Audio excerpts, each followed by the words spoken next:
Hello my dear friends, welcome back to English with Shyam sir. నేను మీ Shyam sir మాట్లాడుతున్నాను. 2025 సంవత్సరంలో తెలంగాణలో రాబోయే ఎస్ఐ కానిస్టేబుల్ నోటిఫికేషన్ కోసం కొన్ని వందల వేల లక్షల మంది ఎదురు చూస్తున్నారు. అందులో మీరు కూడా ఉంటే ఈ వీడియో మీకోసమే. సుత్తి లేకుండా సూటిగా పాయింట్కి వచ్చేస్తాను. చాలామంది అడిగే కామన్ క్వశ్చన్ ఏంటంటే, సార్ ఇంగ్లీష్ ఏం చదవాలి? యాక్చువల్గా చెప్పాలంటే ఇంగ్లీష్ సిలబస్ చాలా ఉంటుంది. నేను ఈ వీడియోలో ఆ సిలబస్ అంతా చెప్పను. కావాలంటే సపరేట్ వీడియోలో ఇంగ్లీష్ సిలబస్, కంప్లీట్ సిలబస్ ఏం ఏం చదవాలో చెప్తాను. కానీ మీరు థంబ్‌నెయిల్‌లో చూసినట్టు ఈ వీడియోలో కేవలం ఏంటంటే 100% గ్యారంటీగా అడిగే టాపిక్స్ కొన్ని ఉంటాయి. తెలివైన స్టూడెంట్ ఎప్పుడు ఏం చేస్తాడు?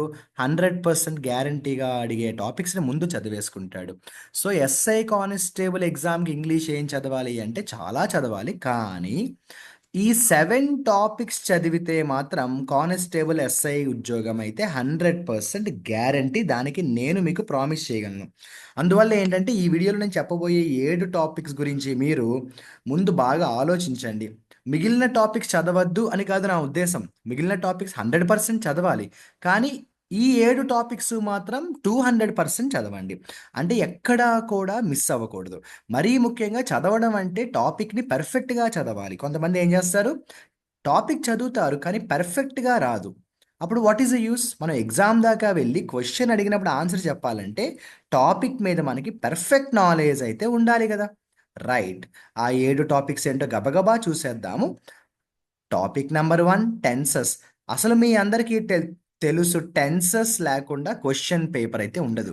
మీరు ఏ ప్రీవియస్ ఎగ్జామ్ చూసినా కూడా, ఏ ప్రీవియస్ పేపర్ చూసినా కూడా టెన్సెస్ మీద క్వెషన్స్ గ్యారంటీ ఉంటాయి. నేను ఇక్కడ మీకు చెప్పాలనుకుంటేది ఒకటే విషయం. మనకి టెన్సెస్ అనే టాపిక్‌లో 12 రకాల స్ట్రక్చర్స్ ఉంటాయి. అంటే 12 టెన్స్‌లుంటాయి. 12 స్ట్రక్చర్స్ ఉంటాయి. మీరు ఆ 12 స్ట్రక్చర్‌లు నేర్చుకొని ఆ టెన్సులు ఏ సందర్భంలో వాడాలి? టైమింగ్ అంటాం మనం. సో, స్ట్రక్చర్సు బాగా రావాలి. టైమింగ్ కూడా బాగా రావాలి. ఎందుకంటే అసలు టెన్సెస్ అంటే ఏంటి? ఆ సందర్భానికి తగ్గట్టు ఏ గ్రామర్ వాడాలి అన్నది టెన్సెస్. సో, మీరు థియరీ నేర్చుకుంటే సరిపోదు. మీరు చేయవలసింది ఏంటంటే థియరీ నాలెడ్జ్ మాత్రమే కాదు. ప్రాక్టికల్‌గా టెన్సెస్ అనే టాపిక్ మీద ఎన్ని వీలుంటే అన్ని ఎక్సర్‌సైజెస్ అయితే చెయ్యండి. నా సజెషన్, కనీసంలో కనీసం నేనిచ్చే సలహా ఏంటంటే, టెన్సెస్ అనే టాపిక్ మీద మీరు కనీసం ఒక 200 లేక 300 ఎక్సర్‌సైజెస్ అంటే క్వెషన్స్ అనేవి మీరు టెన్సెస్ అనే టాపిక్ నుంచయితే ప్రాక్టీస్ చేయండి. ఆ లెవెల్‌లో ప్రాక్టీస్ చేస్తేనే అన్ని మోడల్స్ కవర్ అవుతాయి. నాకు తెలిసిన స్టూడెంట్స్ చాలామందిని అడిగితే టెన్సెస్ వచ్చు సార్ అంటారు. కానీ క్వెషన్ ఇస్తే ఆన్సర్ చేయలేరు. అంటే వచ్చనుకుంటున్నారనమాట. వచ్చు అనుకోకూడదు, రావాలి. మరి ఈ రోజు నుంచే టెన్సెస్ మీద మీరు 100% ప్రాక్టీస్ అయితే మొదలుపెట్టండి. ఇక యాక్టివ్ వాయిస్, పాసివ్ వాయిస్ లేకుండా క్వెషన్ పేపర్ ఉండదని నేను చెప్పకపోయినా మీకు కూడా తెలుసు. అయితే ఇక్కడ కూడా చాలామంది చేసే మిస్టేక్ ఏంటంటే, ఈజీ మోడల్స్ ప్రాక్టీస్ చేస్తారు. కొంచెం కాంప్లికేటెడ్‌గా ఉండే మోడల్స్‌ని నెగ్లెక్ట్ చేస్తారు. మీరు ఈజీ మోడల్సే కాదు, అన్ని రకాల మోడల్స్‌ని కూడా, హై లెవెల్ మోడల్స్‌ని కూడా ముందు నుంచే ప్రాక్టీస్ చేసుకోండి. ఏ ఎగ్జామ్‌ని కూడా తక్కువ అంచనా వేయకండి. ఇంత కష్టపడి మనం ఎగ్జామ్ దాకా వెళ్ళింది దేనికంటే జాబ్ రావాలి. ఓకేనా?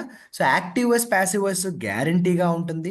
ఆల్రెడీ నేను మీకు మన ఇంగ్లీష్ విత్ శ్యామ్ సార్ యాప్‌కి సంబంధించిన కానిస్టేబుల్ కోర్స్‌లో యాక్టివ్ వాయిస్, పాసివ్ వాయిస్ మీద చాలా వీడియోస్ పెట్టాను.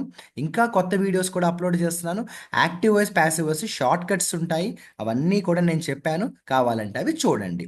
ఇక థర్డ్ టాపిక్, మీ అందరికీ తెలిసి ఎస్ఐ కానిస్టేబుల్ ఎగ్జామ్‌లో డైరెక్ట్, ఇండైరెక్ట్ స్పీచ్ లేకుండా అసలు క్వెషన్ పేపర్ ఉండదు. అయితే చాలామంది ఏంటంటే డైరెక్ట్, ఇండైరెక్ట్ స్పీచ్‌లో కన్‌ఫ్యూజ్ అవుతూ ఉంటారు.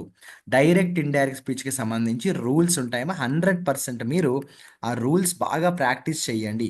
ఈ డైరెక్ట్, ఇండైరెక్ట్ స్పీచ్‌కి సంబంధించి కూడా కనీసంలో కనీసం మీరు ఒక 300 ఎగ్జాంపుల్స్ అయితే మీరు ప్రాక్టీస్ చేయాలి, తప్పదు. ఓకేనా? రైట్. ఇక టాపిక్ నంబర్ 4, మీ అందరికీ తెలుసు, మొత్తం మన గ్రామర్‌లో ఉన్న అతి చిన్న టాపిక్స్‌లో ఆర్టికల్స్ ఒకటి. కానీ అక్కడే చాలామంది రాంగ్ స్టెప్ వేస్తారు.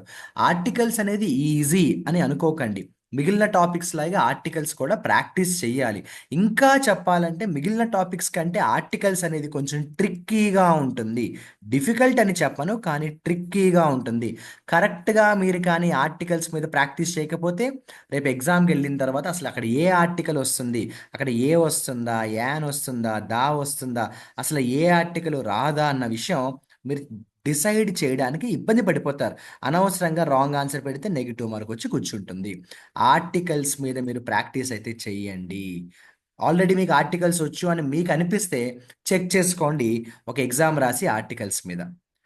ఇక తర్వాత వచ్చి ప్రిపోజిషన్స్. ఎట్టి పరిస్థితుల్లోనన్నా అన్ని టాపిక్స్తో కంపేర్ చేస్తే ప్రిపోజిషన్స్ చాలా కష్టం. నేను ఆ విషయం మీకు చాలాసార్లు చెప్పాను.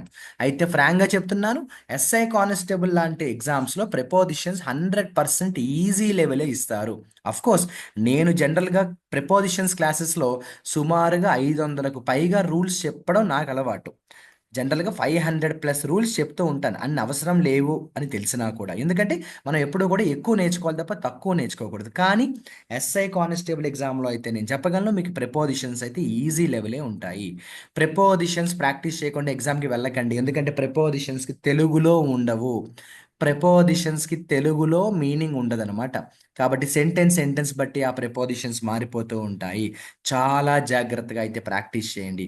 ఇక last but not the least అన్న, subject verb agreement. Subject verb అగ్రిమెంట్కి కాంకర్డ్ అనే పేరు కూడా ఉంది. ఈ టాపిక్లో సుమారుగా ఒక 30 రూల్స్ ఉంటాయి నాన్న.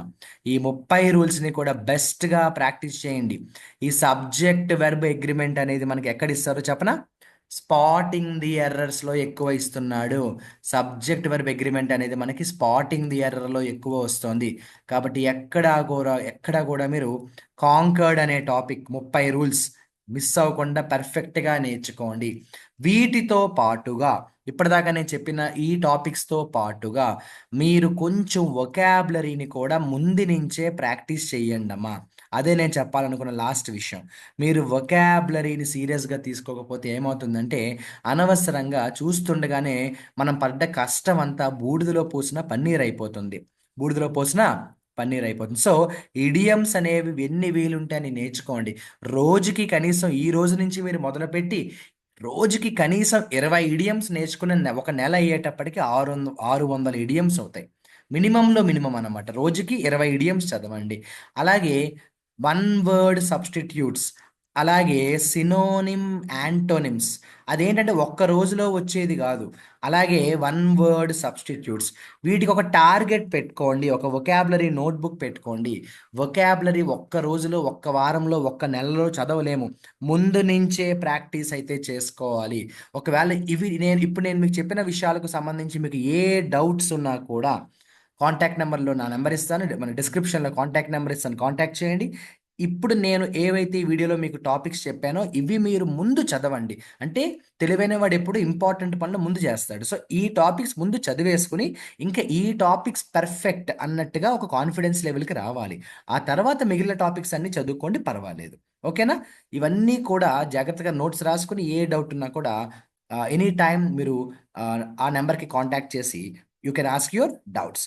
ఎట్టి పరిస్థితుల్లో నేను ఎప్పుడూ చెప్తూ ఉంటాను, ఒకవేళ కానీ ఈ సంవత్సరంలో తెలంగాణ నోటిఫికేషన్ రిలీజ్ అయితే ఎస్ఐపిసి, వచ్చే ఏడాది ఈ టైంకి మీరు పోలీస్ యూనిఫామ్లో ఉండాలి.